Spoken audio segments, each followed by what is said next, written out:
இப்போ வந்து நம்ம என்ன பார்க்க போறோம்னா ஹஃப்மேன் கோடிங்கு. இந்த ஹஃப்மேன் கோடிங் வந்து ஒரு பைனரி ஸ்ட்ரக்சர் அப்புறம் வந்து ப்ரையாரிட்டி கியூ பேஸ் பண்ணி இருக்கும். இது எப்படின்னு நம்ம ஒன்றா பார்ப்போம். இது வந்து மெயினாக எதுக்கு யூஸ் பண்ணோம்னா என்கோடிங் அண்ட் கம்ப்ரெஷன் ஆஃப் டேட்டாக்காக யூஸ் பண்ணுவோம். இப்போ ஏதாவது என்கோடிங்னா என்னன்னா, இப்போ ஒரு டேட்டா இருக்கு, ஏதாவது ஒரு டெக்ஸ்ட் மெசேஜ் இல்லை ஏதாவது இருக்கு அப்படின்னா அந்த மெசேஜை வந்து நம்ம என்ன பண்ணோம்னா வேற ஃபார்முக்கு கன்வெர்ட் பண்ணுவோம். இப்போ வந்து ஹலோன்னு இருக்கு அப்படின்னா ஹச்சுக்கு பதிலாக வேற ஏதாவது ஒரு லெட்டரோ இல்லை வேற ஏதாவது ஒரு சிம்பலோ போட்டு அதை இன்டைரக்டா மீன் பண்ணும். வெறும் இந்த இந்த சைட்ல இருந்து ஒரு யூசர் இருக்காங்க அப்படின்னா அந்த யூசருக்கும் இந்த சைடு உள்ள யூசருக்கும் தெரிகிற மாதிரி மட்டும்தான் அந்த மெசேஜ் இருக்கும். இது எப்படி என்கோட் பண்ணலாம் அப்படின்னா நடுவில் ஏதாவது ஒரு கீ மாதிரி கொடுத்து பண்ணலாம். இப்போ கம்ப்ரெஷன் ஆஃப் டேட்டானா என்னன்னா, ஒரு டேட்டா வந்து இப்போ இந்த ஃபேக்ஸ் மிஷின்ற ஒரு டெக்ஸ்டே ஒரு டேட்டான்னு வச்சுக்கலாம். இப்போ இந்த இதை வந்து நம்ம பைனரி கோடாக கன்வெர்ட் பண்ணோம்னா நம்மளுக்கு வந்து ஒரு குறிப்பிட்ட பைனரி வேல்யூ கிடைக்கும். அதை வந்து ஒரு 10 பைட்டுன்னு எடுத்துக்குவோம் நம்ம. இப்போ அந்த 10 பைட் இருக்கிற டேட்டா வந்து என்ன பண்ணலாம் அப்படின்னா, இப்போ இதுக்கு வந்து 10 பைட் இருக்குன்னு வச்சுக்குவோம்.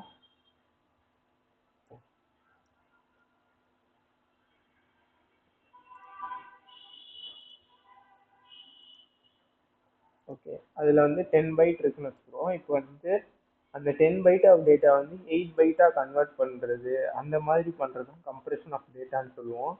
நெக்ஸ்ட் வந்து என்னென்னா, இப்போ ஹஃப்மேன் கோடிங் எதுக்கு யூஸ் பண்ணுறாங்கன்றதை பார்த்துடலாம்.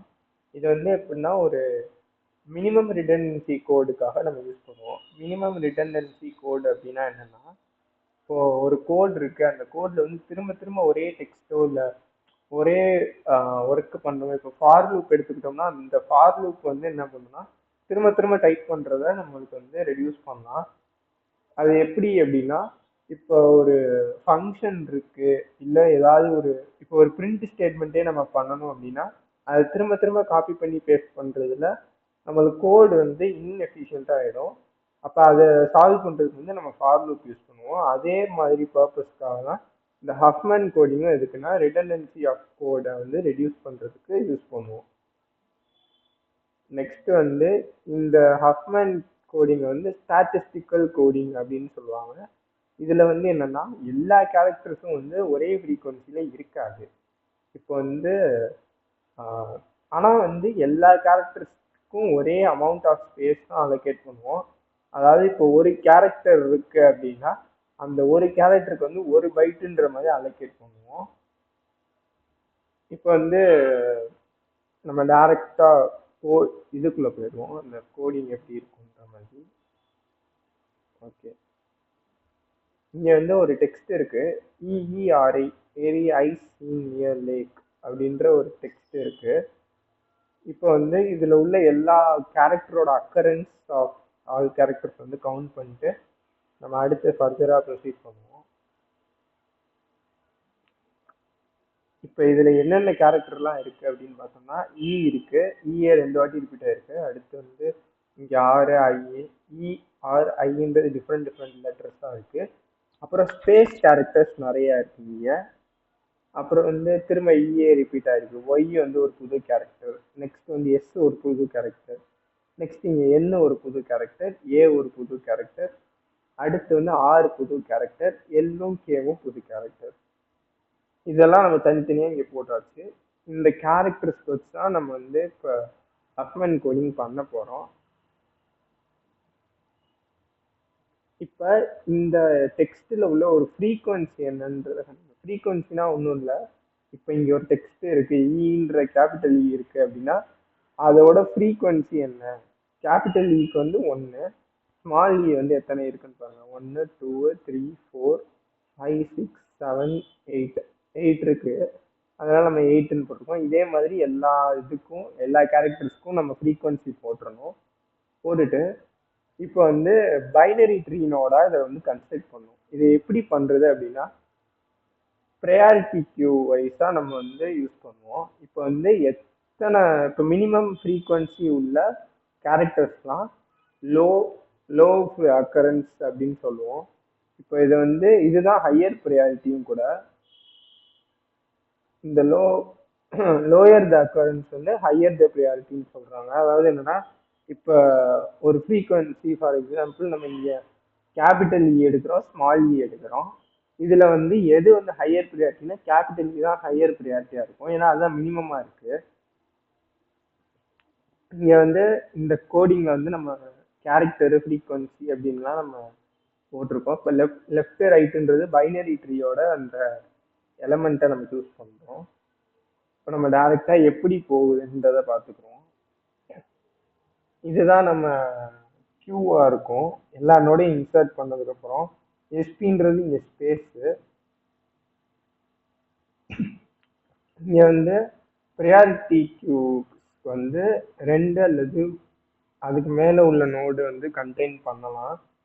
எக்ஸாம்பிள் இந்த இதுதான் ஒரு ப்ரியாரிட்டி கியூவோட ஒரு பிளேஸ்னா இதுல வந்து 2 அல்லது 3 நோடுக்கு மேலேயே கூட கூட ஆட் பண்ணிக்கலாம்.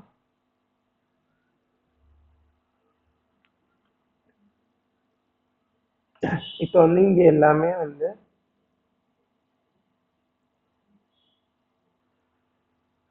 இப்போ இங்க என்னன்னா, இப்போ எல்லா நோட்ஸ்க்குமே வந்து நம்ம அசெண்டிங் ஆர்டர்ல இது பண்ணியிருக்கோம். ஸ்மாலர் ஃப்ரீக்வன்சி வந்து முன்னாடி வச்சுட்டு அதுக்கு பிக்கர் இதை வந்து கடைசியில் அப்படி வச்சிருக்கோம். இப்போ எப்படின்னா இதை பில்ட் பண்றதுக்கு வந்து இந்த 2 நோடு இருக்குல்ல, ஃபர்ஸ்ட் 2 இது இருக்கும், இதை ரெண்டையும் பேர் பண்ணி அதோட காஸ்ட்டை மேலே போடுவோம். அது எப்படின்னு காமிக்கிறேன்.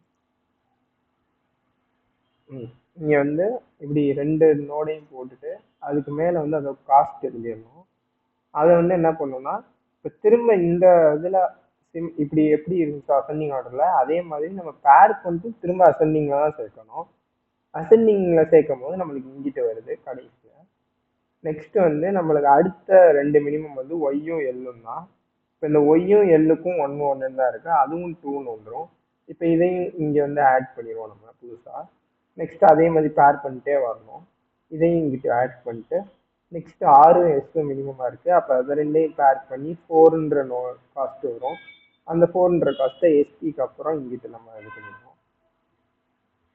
நெக்ஸ்ட் வந்து இப்போ என்னும் ஏவையும் பேர் பண்ணி 4ன்னு வரும், அதையும் இங்கிட்ட 4 இங்கிட்ட பிளேஸ் பண்ணிடுவோம். நெக்ஸ்ட் வந்து இந்த 2 தான் மினிமமா இருக்கு. ப்ரியாரிட்டிக்கு எப்படின்னா கம்மியாகிட்டே வரும், கம்மியாயிட்டு இப்போ வந்து 2 மினிமமா இருக்கிறதுனால இதை ரெண்டே ஆட் பண்ணி திரும்ப ஒரு 4ன்றது வரும். இதோட வந்து ரெண்டையுமே கீழே எழுதிடணும். எதை வச்சு நம்ம இந்த காஸ்ட் கொண்டு வந்தோன்றதை கீழே எழுதிட்டு அதையும் இங்கே ப்ரியாரிட்டி கியூல ஆட் பண்ணிடுவோம். இதே மாதிரி ஃபர்தரா போய்கிட்டே இருக்கும். இப்போ நம்மளுக்கு வந்து திரும்ப திரும்ப வந்து இதே ப்ராசஸ் தான் பண்ணுவோம். அடுத்து வந்து இந்த 4 ஆட் பண்ணிட்டு 8ன்னு வரும், அதை திரும்ப இங்கிட்ட ஆட் பண்ணுவோம். அடுத்து வந்து இதை ஆட் பண்ணுவோம், 10ன்னு வருது, அதை திரும்ப இங்கிட்ட ஆட் பண்ணுவோம். இப்போ இந்த 8ஐயும் பேர் பண்ணிட்டு 16 வரும், 16 திரும்ப இது பக்கத்தில் ஆட் பண்ணும். இப்போ கடைசியாக இந்த 2 தான் இருக்கு, இந்த 2ஐயும் ஆட் பண்ணோம்னா 26 வரும். அதுதான் வந்து ஸ்டார்டிங் நோடாக இருக்கும். இப்போ இதை வச்சு நம்ம என்ன பண்ணலாம் அப்படின்னா இதை என்கோட் பண்ணலாம். எப்படின்றத பார்ப்போம். அதை இப்போ இதோட கோட் எப்படி எடுக்கலாம் அப்படின்னா இங்கிட்ட லெஃப்டில் இருந்துச்சுன்னா 0ன்னு அர்த்தம், ரைட்டில் 1ன்னு அர்த்தம். 0 1 0 1 0 1 0 1 அந்த மாதிரி எடுத்துகிட்டே போவோம் ஃபுல்லாக. லெஃப்ட் இங்கிட்ட ஆரோ இருந்துச்சு அப்படின்னா 0, ரைட் ஆரோ இருந்துச்சுன்னா 1ன்னு எடுத்துட்டு நம்ம இந்த என்கோட் பண்ணி இந்த கோடெல்லாம் நம்ம போடுவோம். இங்கே இருக்கு பாருங்க, லெஃப்ட் வந்து 0, ரைட் வந்து 1.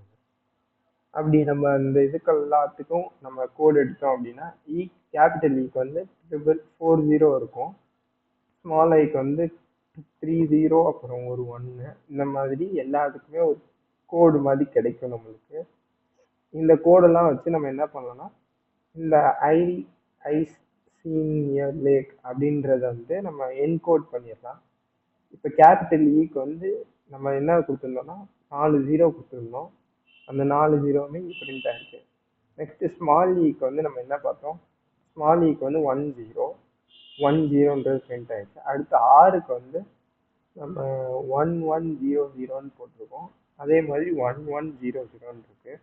அதே மாதிரி எல்லா இதுக்குமே வந்து தனித்தனியாக போட்டுருவோம். இப்போ வந்து ஏன் இங்கே வந்து செப்பரேட் வெக்டர் கேரக்டருக்கு வந்து எதுவுமே தேவையில்லை அப்படின்றத பார்ப்போம். இப்போ வந்து இன்னொரு என்னன்னா, இப்போ ஆஸ்கி வேல்யூவா இருந்துச்சு அப்படின்னா அது வந்து 208 பிட்ஸ் எடுக்கும். அப்புறம் வந்து வேற இது மெயினாக எதுக்கு யூஸ் பண்ணுவோம்னா டீகோடிங் ப்ரொஃபைல்னு சொன்னோம்ல, அதே மாதிரியே நம்ம இதை வச்சு டீகோட் பண்ணி திரும்ப அதை வந்து ஒரு யூசருக்கு வேற யாருக்காவது அனுப்பிச்சோம் அப்படின்னா அவங்க இந்த டெக்ஸ்ட் எல்லாம் ரீட் பண்ணிட்டு ஒரு ஃபர்ஸ்ட் வந்து இப்படி அக்கரன்ஸ் வந்து இருந்துச்சுன்னா நம்ம அதை கேபிட்டல் இன்னு கன்சிடர் பண்ணுவோம் அப்படின்னு நினச்சிப்பாங்க. இப்போ இதை எப்படி நம்ம வந்து டிஃப்ரென்ஷியேட் பண்ணலாம் அப்படின்னா, நம்ம இங்கே ஆல்ரெடி என்ன பண்ணியிருந்தோம்னா இந்த ஸ்பேஸ் கேரக்டர் ஒன்று எடுத்திருந்தோம் 011ன்னு.